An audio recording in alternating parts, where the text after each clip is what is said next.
साबिक वज़ीर आज़म यूसुफ रज़ा गिलानी और सेनेटर रहमान मलिक की जानिब से सिंथिया रची के इल्ज़ामात की तरदीद। साबिक वज़ीर आज़म यूसुफ रज़ा गिलानी ने कहा कि सिंथिया ऐवान सदर में क्या कर रही थी? क्या वज़ीर आज़म के ओहदे का आदमी ऐसी हरकत कर सकता है? शहीद बेनज़ीर से मुतालिक अजीबोगरीब इल्ज़ामात बर्दाश्त नहीं कर सकता।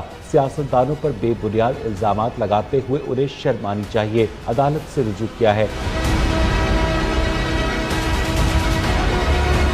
सेनेटर रहमान मलिक ने भी तमाम इल्ज़ामात को बेबुनियाद करार दे दिया। कहा, अमरीकी सहाफ़ी ने इल्ज़ामात किसी मखसूस फर्द या गिरोह के उकसाने पर लगाए। वो तो हमेशा ख़वातीन के हकूक़ और वक़ार के लिए लड़ते रहे हैं। अमरीकी खातून सहाफ़ी सिंथिया रची ने साबिक वज़ीर आज़म यूसुफ रज़ा गिलानी पर हिरासा करने और साबिक वज़ीर दाखिला रहमान मलिक पर ज़्यादती के इल्ज़ामात आयद किए। मखदूम शहाबुद्दीन भी उनसे मुबैना तौर पर जिस्मानी बदसलूकी कर चुके हैं। सिंथिया रची एक ब्लॉगर है जो मुख्तलिफ जरीदों में लिखती है।